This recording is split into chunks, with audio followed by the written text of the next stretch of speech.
안녕하세요. 이번 시간에는 책에서만 보던 유물과 유적을 찾아 역사가 살아 숨쉬는 현장으로 떠나볼 거예요. 수천 년, 수백 년의 시간을 견뎌온 유물과 유적이 들려주는 생생한 이야기. 무척 기대되죠? 선생님과 함께 시작해 볼까요?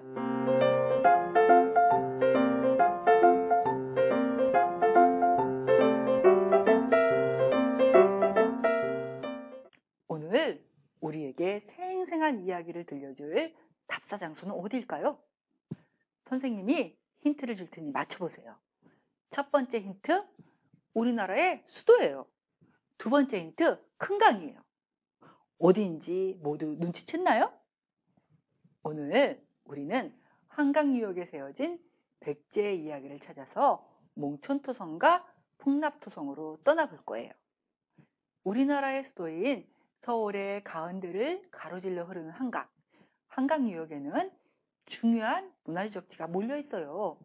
한강유역에 중요한 문화유적지가 많다는 것은 아주 오래전부터 이곳에 사람들이 모여 살았다는 증거예요.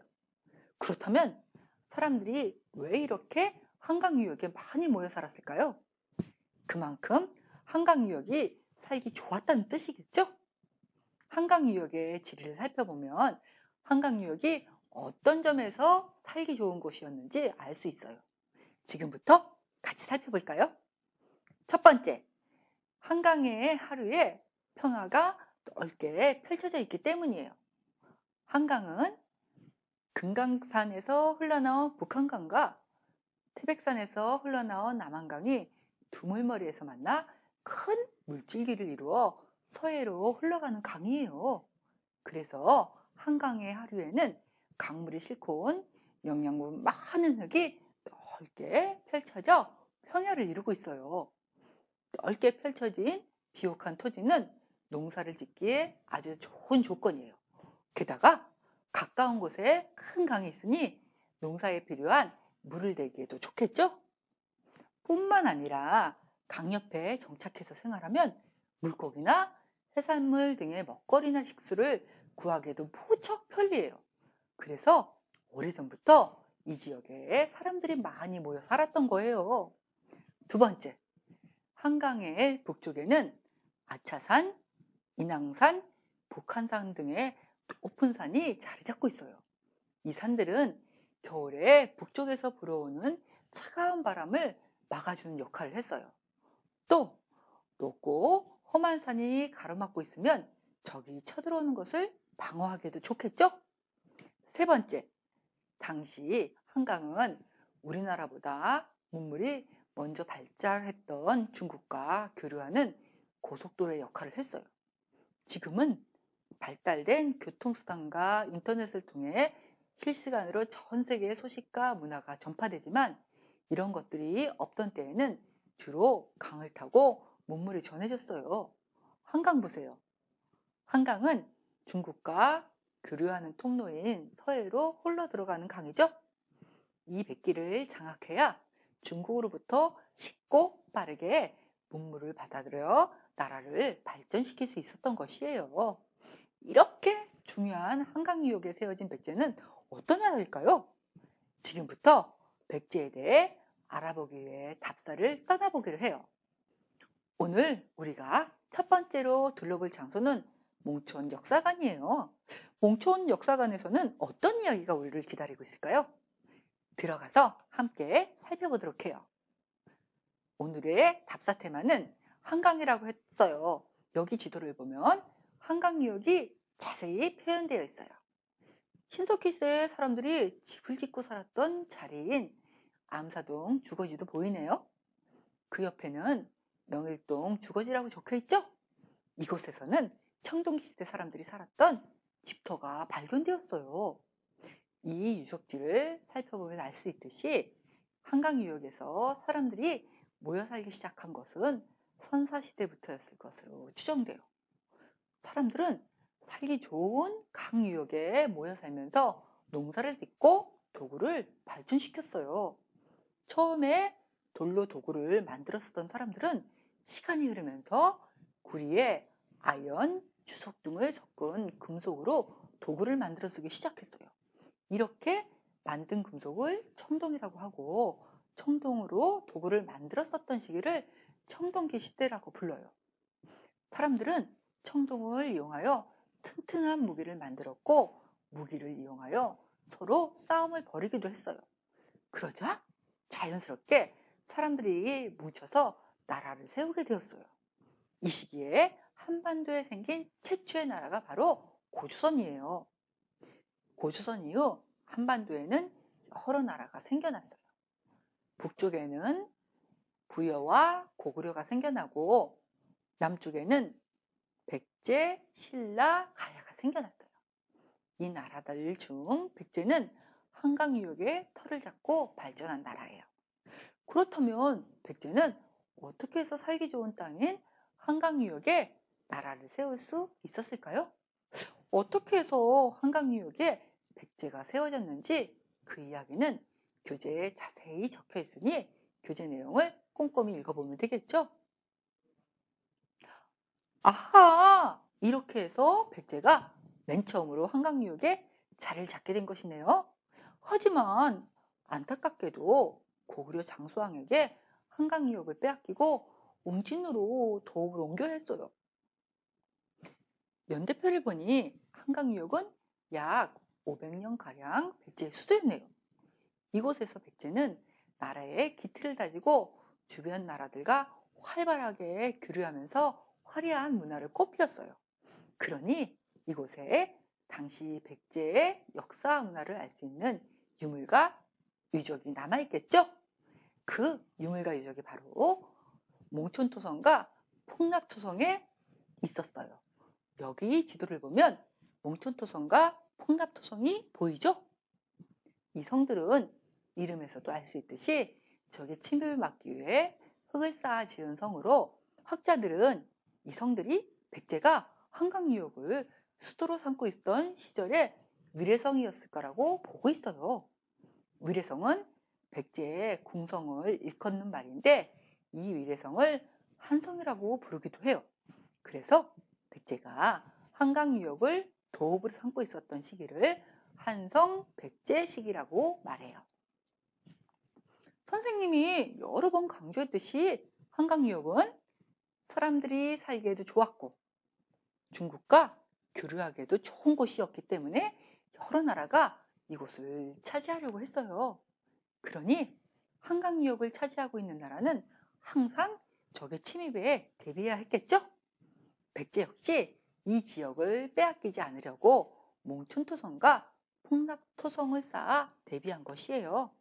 그렇지만 백제는 한강 유역을 끝까지 지킬 수 없었어요. 여기 서울에 남아있는 성곽을 표시해 놓은 지도가 있어요. 이 지도를 보면서 한강 유역을 차지한 나라가 어떻게 바뀌었는지 알아볼게요. 지도에 초록색으로 표시된 성을 볼까요? 백제가 쌓은 몽촌토성과 폭납토성이에요. 이번엔 파란색 표시를 볼게요. 아차산 보루와 구이동 보루라고 적혀있죠? 보루란 적의 침입을 막기 위해 돌이나 콘크리트로 만든 튼튼한 구축물로 성보다는 낮게 쌓은 언덕 정도라고 생각하면 돼요. 이 보루는 누가 지어놓은 걸까요? 이 보루는 한강 유역을 지키기 위해 고구려가 지은 것이에요. 북쪽에 있던 고구려는 항상 남쪽 땅을 갖고 싶어 했어요. 고구려에게 한강 유역은 남쪽 땅으로 진출을 할 수 있는 다리의 의미를 지닌 곳이었어요. 고구려는 이 땅을 갖기 위해 백제와 수차례 전투를 벌이다가 마침내 475년 장수왕 시기에 이르러 한강 유역을 차지하게 되었어요. 이후 고구려는 적의 침입을 방어하고 이 지역을 지키기 위해 아차산 보루와 구이동 보루를 지은 것이에요. 마지막으로 빨간색으로 표시된 산성들은 모두 신라가 지은 것들이에요. 고구려에 이어 한강 유역을 차지한 나라는 신라예요.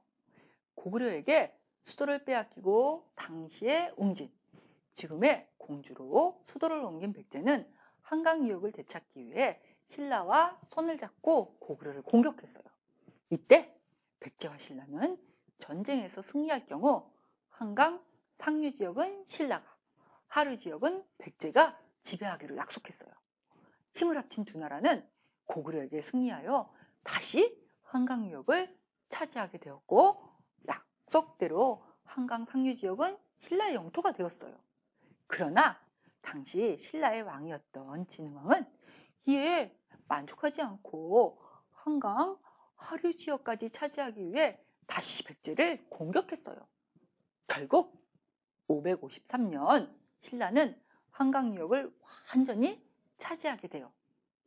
이때부터 신라가 삼국을 통일하는 676년까지 한강 유역은 신라의 영토로 유지되었어요. 오랜 기간 이 지역을 차지하고 있던 신라는 적의 침입을 방어하기 위해 여러 곳에 튼튼한 산성을 쌓았어요. 지도에 빨간색으로 표시된 성들이 바로 신라가 쌓은 산성이에요. 그런데 이렇게 지도를 살펴보니 한 가지 재밌는 점이 눈에 띄죠?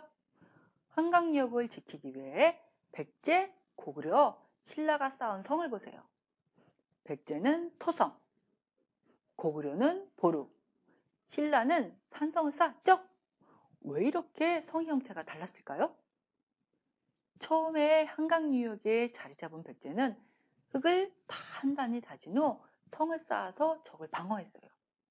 그 뒤를 이어 한강 유역을 차지한 고구려는 보루를 지어 국경을 보호했죠? 한강 유역을 차지하고 있던 기간이 짧았기 때문에 토성이나 산성을 쌓을 시간이 없었던 것이죠. 그러면 신라는 어떤가요? 신라는 삼국을 통일한 이후에도 계속 이 지역을 차지하고 있었기 때문에 긴 시간을 들여 산성을 쌓을 수 있었겠죠? 그래서 이렇게 나라마다 성의 형태가 달랐던 거예요. 삼국이 한강 유역을 보호하기 위해 쌓은 성곽을 살펴보니 어떤가요? 한강 유역이 얼마나 중요한 곳이었는지 확실히 알겠죠? 우리 역사를 살펴보면 대대로 한강 유역을 차지하고 있던 나라가 당시 한반도의 강대국이었다는 사실을 알 수 있어요. 삼국시대만 살펴봐도 백제의 전성기는 한강 유역을 차지하고 있던 4세기 무렵이었고, 고구려의 전성기 역시 한강 유역을 차지하고 있던 5세기 무렵이었어요. 신라의 전성기도 마찬가지로 한강 유역을 차지하고 있던 6세기였어요. 신라는 한강 유역을 차지한 후 중국과 활발히 교류하면서 나라를 발전시켜 삼국 통일까지 이루었어요. 이제 본격적으로 몽촌토성과 홍납토성에 대해 알아볼 거예요. 먼저 전시관 가운데 설치된 몽촌토성 모형을 살펴볼까요? 이 모형은 몽촌토성의 모습을 500분의 1 크기로 축소하여 재현해 놓은 것이에요. 모형을 살펴보니 낮은 언덕이 울퉁불퉁 이어져 있죠? 몽촌토성을 위에서 내려다보면 언덕들이 뱀처럼 꼬불꼬불 얽혀있는 모습을 볼 수 있어요. 그렇다면 몽촌토성은 왜 이렇게 울퉁불퉁 꼬불꼬불한 모양으로 생겼을까요? 그것은 몽촌토성이 자연적인 지형을 이용하여 지어진 토성이기 때문이에요. 이 토성은 지형을 그대로 이용하여 높은 곳은 깎아내리고 낮은 곳에는 진흙을 단단히 쌓아서 만든 것이에요. 그런 다음 적을 방어하기 위한 시설들을 설치해 성을 보호했어요. 모형을 보고 적을 방어하기 위해 설치한 첫 번째 방어막이 무엇인지 찾아볼까요? 몽촌토성의 둘레를 보면 무엇이 보이나요? 토성을 빙 두르고 있는 물이 보이죠? 이 물은 해자라고 하는 깊은 연못이에요. 해자는 적의 침입을 받았을 때 성을 보호하는 1차 방어막의 역할을 해요. 그러면 이 해자만 건너면 바로 성 안으로 들어갈 수 있을까요? 몽촌토성에는 해자뿐만 아니라 적이 성 안으로 들어오는 걸 막기 위해 설치한 2차 방어막이 있어요. 그것이 바로 목책이에요. 목책은 끝을 뾰족하게 만들어서 세워놓은 나무 기둥이에요. 몽촌토성에서는 목책을 세웠던 흔적이 발견되었는데 목책을 세울 때에는 땅에 구멍을 파고 큰 나무를 박아 기둥을 세웠을 것으로 추정돼요. 목책의 높이는 정확히 알 수 없지만 아마 2m 이상이었을 거라고 해요. 해자, 목책, 그리고 단단하게 쌓아 올린 높은 성벽. 적군의 입장에서는 산 넘어 산인 격이겠죠? 이 모든 것을 뛰어넘고 허물어야만 이 성을 함락시키고 이 지역을 차지할 수 있었던 거예요. 그러니 이 성을 정복하기가 쉽지 않았겠죠. 이렇게 성 밖을 단단하게 정비해 두었으니 이제 성 안으로 들어가 성 안의 모습을 살펴봅시다. 성 안에는 무엇이 있을까요? 사람들이 살기 위해 지어둔 몸집이 이곳 저곳에 모여 있죠? 성 안에는 이렇게 사람들이 살 수 있는 거주지가 있었어요. 또 무엇이 있었을까요? 사람들이 살기 위해서는 식량이나 생활용품 등이 필요했겠죠? 그래서 식량이나 귀중한 물건들을 보관해 놓는 저장 구덩이를 만들어 놓았어요.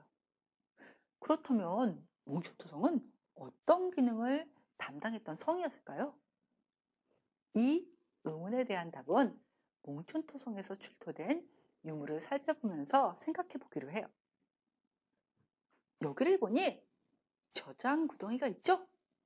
이렇게 내부를 들여다볼 수 있도록 해놓았네요. 한번 안을 들여다볼까요? 이것이 저장 구덩이 내부의 모습이에요. 신석기 시대에는 저장 구덩이를 집터 안에 지어놓고 냉장고처럼 사용했는데 시간이 지나 백제에 이르러서는 보이는 것처럼 땅을 깊게 파서 저장 구덩이를 만들어 사용했네요.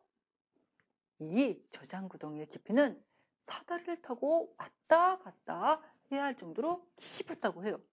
학자들은 이곳에 귀중한 물자들을 저장해 놓고 생활했을 것이라고 추정하고 있어요. 이번에는 한성 백제 시기 사람들이 짓고 살았던 움집 모형을 살펴볼게요. 움집은 신석기 시대부터 사람들이 짓고 살았던 집의 형태예요. 그것이 삼국시대까지 이어져 지금 보는 것과 같은 형태의 움집이 발견된 거예요. 백제 시대에 지어진 움집은 신석기 시대의 움집과 무엇이 다를까요? 우선 신석기 시대에는 움집을 지을 때 땅을 깊게 파서 지었죠. 신석기 시대에는 큰 나무를 잘라 벽을 세울 수 있는 도구와 기술이 없었기 때문에 땅을 깊게 파서 벽을 대신했어요. 그런데 이 움집은 어떤가요? 땅을 조금 파서 터를 다진 후 그 위에 기둥을 많이 박아 벽체를 세웠죠. 그만큼 도구와 기술이 발전했다는 뜻이에요. 또 무엇이 다른가요? 신석기 시대의 움집터는 주로 둥근 타원형이었는데 이 시기의 움집은 육각형이네요. 그래서 이 움집을 육각형 움집이라고 불러요. 또 무엇이 다른가요? 엄마가 서 있는 것을 한번 보세요. 엄마 앞에 돌이 세워져 있고 그 위에 그릇을 올려놓는 모습이 보이죠? 저것이 부뚜막이에요. 신석기 시대의 움집에는 가운데 화덕이 있었는데 이 시기에는 부뚜막을 설치해서 살았네요. 처음에 사람들은 이곳이 한성 백제 시기에 지어진 몽촌 토성이라는 사실을 모르고 그저 주변에 흔히 볼 수 있는 야트막한 언덕이라고 생각했어요. 그런데 1988년 서울에서 개최된 올림픽을 준비하는 도중에 이곳에 묻혀있던 유물을 발견하게 된 거예요. 발견된 유물과 성곽의 여러 흔적들을 토대로 학자들은 이곳이 한성 백제 시기에 지어진 토성이라는 사실을 알아낼 수 있었어요. 처음에 많은 학자들은 몽촌토성이 백제의 왕이 살았던 왕성이었을 거라고 추정했어요. 그런데 1997년에 본격적으로 폭납토성 발굴 작업에 들어가면서 대다수의 학자들은 폭납토성이 백제의 왕성이었을 거라고 생각을 바꾸었어요. 그 이유는 두 개의 성에서 발굴된 유물을 살펴보면 알 수 있을 거예요. 선생님과 함께 몽촌토성과 풍납토성에서 발굴된 유물을 살펴보면서 어느 쪽이 백제의 왕성이었을지 추측해 보도록 해요. 먼저 이곳에서는 몽촌토성에서 출토된 유물을 살펴볼게요. 첫 번째 출토 유물은 이 토기예요. 이 토기의 이름은 무엇일까요? 힌트는 토기에 달린 발의 개수예요. 토기에 발이 3개 달렸죠? 그래서 이 토기를 세발토기라고 불러요. 토기를 바닥에 세우기 위해서는 최소한 3개의 발이 있어야 했어요. 그래서 토기에 3개의 발을 붙여서 만든 거예요. 이 토기는 주로 중국에서 사용되던 것으로 백제 지역에서만 발굴되는 특이한 토기예요.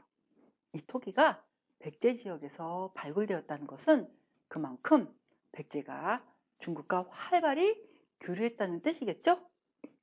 두 번째 출토 유물은 뼈 갑옷이에요. 이 유물은 이름 그대로 사슴, 돼지 등의 짐승뼈로 만든 갑옷이에요. 이 뼈 갑옷은 몽촌토성 남쪽 성문 근처에 있던 저장 구덩이에서 발견되었어요. 뼈 조각 하나의 길이는 대략 10cm 정도이고 뼈 조각의 난 구멍에 가죽끈을 넣어 사단으로 이어 붙인 후 허리 부분을 감쌌을 거라고 추정되고 있어요. 배와 가슴 부분에는 세철갑에 천을 둘러서 몸을 감싸 갑옷을 완성했을 것으로 추정되고요. 이 갑옷은 최고 지휘관 정도의 지위가 높은 사람이 입고 전쟁에 나갔을 것이라고 해요.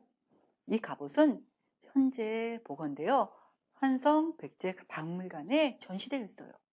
몽촌토성을 둘러본 후 한성 백제 박물관으로 이동하여 복원된 뼈 갑옷을 자세히 살펴보기로 해요. 세 번째로 눈여겨보아야 할 출토 유물은 이 도기 조각과 허리띠 장식이에요. 먼저 도기 조각을 잘 살펴보세요. 동그란 동전 무늬가 새겨져 있는 것이 보이죠? 이 도기 조각은 중국 사람들이 동전을 담던 그릇의 조각이에요. 중국 사람들은 동전을 담아놓던 그릇에 이렇게 동전 무늬를 새겨 넣었다고 해요. 이 그릇은 중국의 진나라 시기에 만들어진 그릇으로 추정된다고 해요. 진나라 때 만든 동전 무늬 도기의 조각이 몽촌토성에서 발견되었다는 것은 몽촌토성이 진나라 때 이미 완성되었다는 중요한 증거예요. 즉, 이 유물은 몽촌토성의 역사를 증명해주는 귀중한 유물이라고 할 수 있어요. 이번에는 도기 조각 옆에 있는 허리띠 장식을 한번 볼까요? 이 허리띠 장식은 동진의 황제가 착용했던 것과 같은 것이라고 해요. 진나라가 북방민족에게 쫓겨나 남쪽으로 가서 나라를 세웠는데 이 나라가 동진이에요. 동진의 황제가 사용했던 것 같은 허리띠 장식이 몽촌토성에서 발견되었다는 것은 무엇을 의미할까요? 이것은 몽촌토성에서 살았던 사람들이 보통 사람들은 아니었을 거라는 단서예요. 이 유물을 근거로 학자들은 몽촌토성에 상당히 신분이 높은 사람들이 살았을 것이라고 추정하고 있어요. 중국에서 만들어진 동전 무늬 도기의 조각과 중국 황제가 사용했던 것과 같은 허리띠 장식이 몽촌토성에서 출토된 것을 보니 당시 백제가 중국과 무척 활발하게 교류했다는 사실을 알 수 있죠? 백제는 한강 유역에 수도를 두고 있던 시기에 주변에 있던 중국, 일본과 활발히 교류하며 매우 수준 높은 문화를 발달시켰어요. 백제가 주변 나라와 어떻게 문물을 주고받았는지, 어떤 문화를 이루었는지는 지금부터 좀 더 자세히 알아보도록 해요. 한반도에 세워진 나라 고구려. 백제, 신라는 이웃나라인 중국과 활발하게 교류했어요. 중국은 문명이 발생한 곳이었기 때문에 우리나라는 선사시대 때부터 중국과 교류하며 많은 영향을 받았어요. 특히 삼국시대에 들어서 중국과의 교류가 더욱 활발해졌어요. 이 그림들을 보세요. 고구려, 백제, 신라, 삼국이 중국에 파견한 사신들의 그림이에요. 특히 양직 공도를 보면 양나라를 방문한 백제 사신의 모습이 자세하게 묘사되어 있어요. 이것을 보니 삼국이 중국과 얼마나 활발하게 교류했는지 알 수 있겠죠? 한반도의 북쪽에 자리 잡고 있던 고구려는 대개 육로를 이용하여 중국 북부 지역의 나라들과 교류하였어요. 그리고 남쪽에 있던 신라는 고구려를 통해 간접적으로 중국의 문물을 접하다가 한강유역을 차지한 뒤부터 바다를 건너 중국과 직접 교류하였어요. 삼국 중에서도 백제는 이웃나라로 통하는 교통로인 한강유역을 차지하여 가장 먼저 전성기를 맞았던 나라였어요. 백제는 바다를 통해 중국과 활발히 교류했음은 물론 일본에 백제의 우수한 문화를 전파해주기도 했어요. 당시 일본에서는 백제의 영향을 받은 문화와 문물이 크게 유행하여 지금까지도 당시 백제 문화에 영향을 받았던 흔적이 남아있어요. 이처럼 백제는 바다를 통해 이웃나라와 활발히 교류하며 화려한 문화를 꽃피웠던 세상 왕국이었어요. 백제의 전성기는 4세기 무렵 근초고왕이 다스리던 시기였어요. 이때 백제가 얼마나 강했는지 북쪽에서 전쟁으로 단련된 고구려도 백제를 섣불리 침략할 수 없었을 정도였다고 해요. 또 백제는 당시 일본에 지대한 영향력을 갖고 있었어요. 그 증거가 바로 칠지도예요. 칠지도란 가지가 7개 달린 칼이라는 뜻으로 백제의 근초고왕이 일본왕에게 하사한 칼이에요. 칠지도의 앞면과 뒷면에는 금으로 글씨를 새겨 넣었는데 먼저 앞면의 글씨를 살펴보면 이렇게 적혀 있어요. 철을 100번이나 단련하여 검을 만들 정도였으니 당시 백제에서 철을 다루는 기술이 얼마나 뛰어났었는지 짐작해 볼 수 있겠죠? 칠지도의 뒷면에는 이렇게 적혀 있어요. 근초고왕이 일본의 왕에게 화사한 칠지도를 살펴보니 어떤가요? 당시 한반도를 장악하고 있던 해상왕국으로 전성기를 누렸던 백제의 위상과 뛰어난 기술력이 느껴지죠? 이 불상은 일본의 중요 문화재로 보관되어 있는 목조 미륵보살 방가사유상의 복제품이에요. 이 조각상을 한번 자세히 감상해 보세요. 어떤 기분이 드나요? 온화한 미소를 머금고 있는 얼굴과 조각상의 자태가 무척 기품 있게 느껴지죠? 이 불상은 삼국시대에 우리나라에서 만들어진 다른 불상들과 상당히 유사한 모습을 하고 있어요. 우리나라의 우수한 문화가 일본에 전해졌다는 사실을 알 수 있는 대목이죠. 한편에서는 백제의 장인이 만든 미륵 방가사유상을 일본이 가져갔다는 이야기가 나오기도 해요. 그 이유는 이 불상의 재료인 붉은 소나무는 일본에서 자라지 않기 때문이에요. 이렇게 몽촌 역사관을 둘러보았어요. 이제 한강유역이 얼마나 중요한지, 우리 역사에서 어떤 의미를 지니는지 알게 되었죠? 또 가장 먼저 한강유역을 차지하여 전성기를 맞았던 나라, 백제에 대해서도 새롭게 알게 되는 시간이었을 거예요. 안타깝게도 고구려나 신라, 후에 이어지는 고려나 조선에 비해 백제의 역사와 문화에 대해서는 알려진 것이 많지 않아요. 그러나 백제는 무척 아름답고 세련된 문화를 꽃피웠던 나라예요. 특히 한성 백제 시기의 백제는 중국과 동등하게 교류하고 일본에게 우수한 기술과 문화를 전해줄 만큼 강한 힘을 가진 해상 왕국이었어요. 이러한 사실을 꼭 기억해두고 이번에는 바깥으로 나가 몽촌토성의 모습을 살펴보기로 해요. 이제 토성의 모습을 함께 살펴볼 거예요. 이 넓은 지역이 토성의 내부예요. 아까 몽촌 역사관에서 선생님이 성 안에는 무엇이 있었다고 했죠?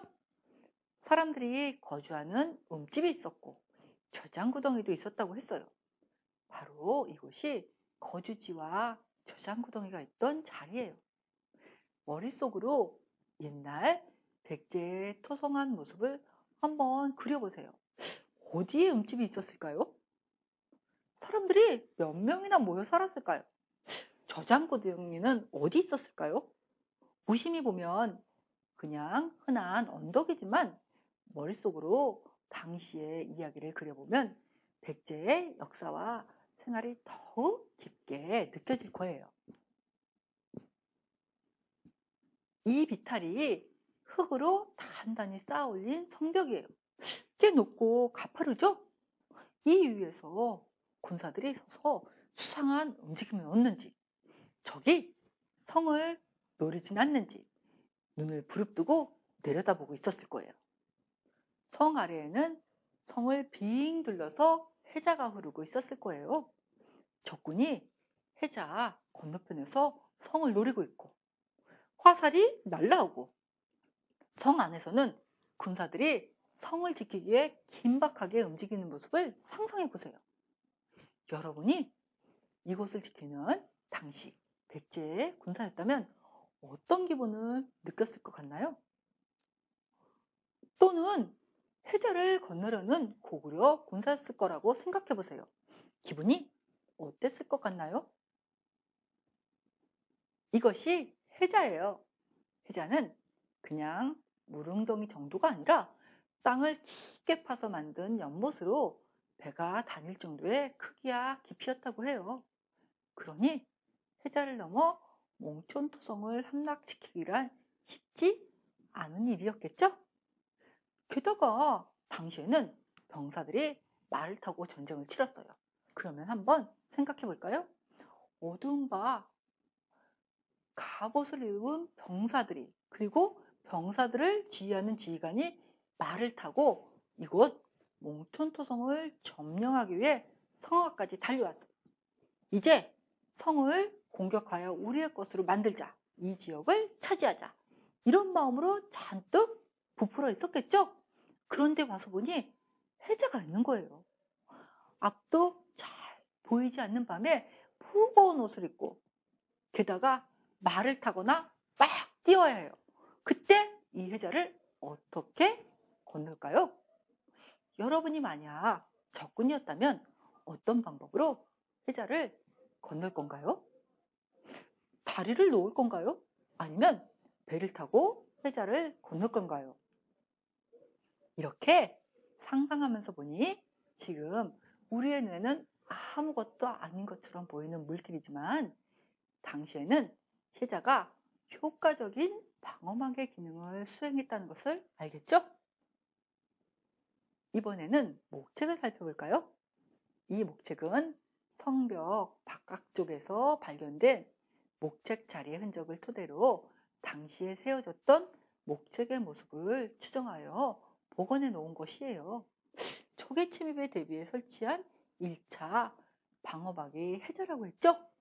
목책은 2차 방어막의 역할을 했어요. 또 저기 화살을 쏠 경우 적들이 쏜 화살이 목책 사이에 끼어 공격을 계속하지 못하도록 막는 역할을 하기도 했어요. 이 목책은 백제 시기뿐만 아니라 이후에 다른 방식으로 성을 쌓을 때에도 방어막으로 사용됐다고 해요. 저 건너편에 산이 보이나요? 저 산이 바로 아차산이에요. 아차산은 고구려의 전초기지로 사용되었던 곳이에요. 이쪽에서는 백제의 군사가, 저쪽에서는 고구려의 군사가 신경을 한껏 곤두세우고 서로 살피면서 견제하는 모습을 상상해 보세요.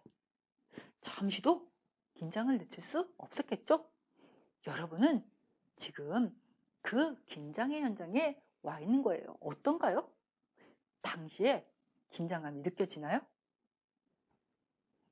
토성을 아래쪽에서 올려다보면 이런 모습이에요. 가파른 성벽이 양쪽으로 솟아있네요. 이 길은 옛날에 무엇이 있던 자리였을까요? 양쪽에 성벽에 있으니 성문이 있던 자리였을까요? 이곳에 무엇이 있었을지는 여러분의 상상에 맡기고 우리는 이 길을 따라 한성 백제박물관으로 이동할게요.